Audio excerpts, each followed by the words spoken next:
Hey folks, welcome to the channel. In today's Triple T, that's Tools, Tips, and Talk, we're actually going to do a restoration. A friend of mine, Steve, gave me this knife to restore. It was his father's knife. And it's actually a very high quality knife, carbon steel, but it's got some problems. I think whoever, whether it was his father or someone, tried to sharpen it, and you can see it's got some issues. You can see right here the bevel is all off, and just generally it looks a little weird, like there's been a lot taken off this blade. So what I'm actually going to do is I think I'm going to shorten it a little bit, put a little different curve on it, and I'm going to restore it, reset the bevel, resand the handle, and generally make this knife new. Let's get at it. The biggest problem with this knife was this bolster area, which was quite thick and you could tell had been ground down. The first thing to work on, though, is to fix that profile on the edge. The reason it's so important for the edge to get reprofiled because you need it to lie flat or at least rock on the cutting board. And this one just had this weird action on a cutting board, so this definitely had to get fixed.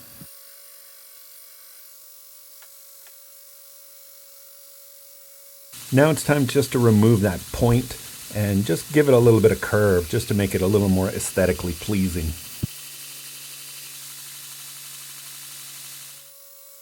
This was kind of an interesting knife because it actually had a pretty thick spine for a Japanese style knife. It was probably 1/8 an inch or more at the spine.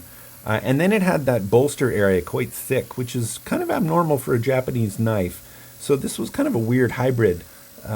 But I did like the profile.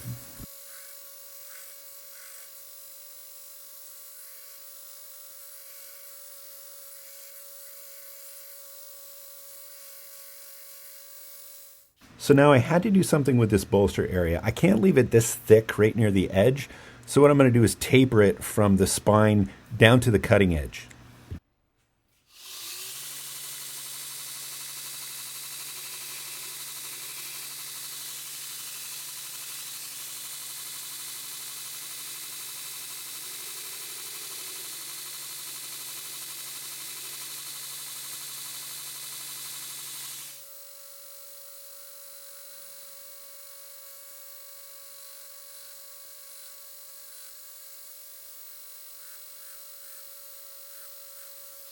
Now the main problem with this knife is that it was sharpened so many times and ground down that the thickness of the blade at the edge was really thick, probably almost over a 1/16.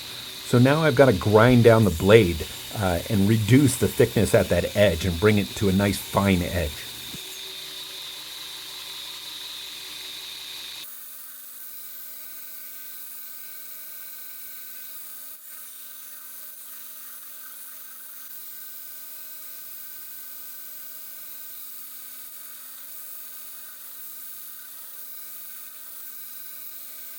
I'm not sure if this was done at the manufacturer when this knife was made, but the plunge area was dished a little more than the rest of the blade, so I had to take that out and fix that as well when I was grinding down the blade.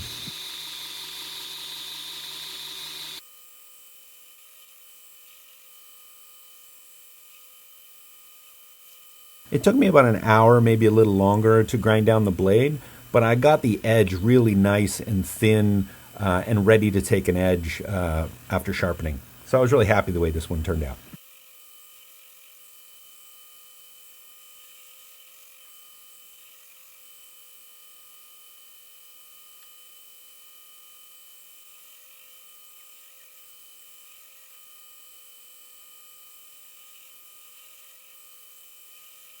Okay, let me tell you what I've done to this knife so far. So this knife was much higher. I'm thinking that someone tried to sharpen this over and over after a lot of years and probably took about 1/2 inch off this blade, because this part was about over a 1/4 inch thick up here, and it was flat, and it was really preventing the knife from being sharpened because of this butt here, and this was straight. So one thing I did was curve it in the future just to make this easier to bring down. So I kind of beveled this part here, okay, to put a little curvature on that. I took the blade edge down way, probably like a fifth of what it was, so it's a much finer edge because someone had brought that edge so far up. It was quite thick. I took about 1.5 inches off the length of the blade because bringing it down, it had this kind of dagger tip to it almost, so put a little curve to it. So I'm pretty happy with the way it's ground. Now I'm going to take a surface conditioning belt and smooth it all out, especially the plunge lines, and that should give us our blade. Then we'll work on the handle. This is the medium surface conditioning belt. I think it's the maroon colored one. Just did a couple of quick passes on this, and then I moved up to the blue one. But this really does give a nice finish, and I didn't want to have to do any hand sanding on this one. It's a work knife, and with the handle already on it, it just wouldn't have gone well. So I thought a surface conditioning finish would work best here.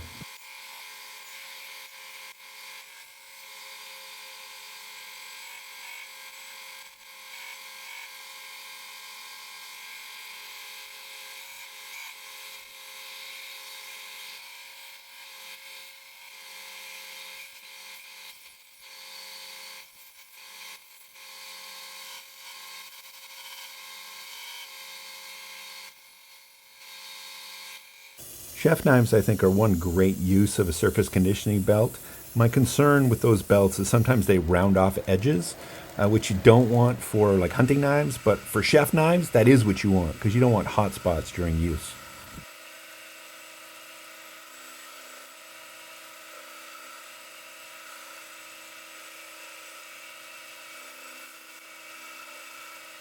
Once I hit the handle with that surface conditioning belt, it actually took a lot of gunk off the handle, and it actually was in pretty good condition. So just a little light sandpaper and it was good as new. The one thing I was really impressed with this knife is that the tapered tang was super thin at one end, and it was really, really well done. I really liked the tang on this one.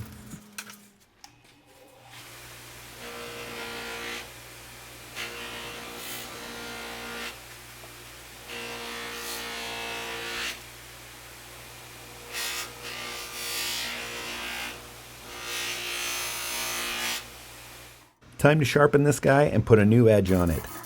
I picked up a few new stones when I was at Blade Show, so these are actually a 50 grit, which is great for doing the initial sharpening on a new edge. From there, I took it all the way up to 2200, and then finally to a 0.8 micron.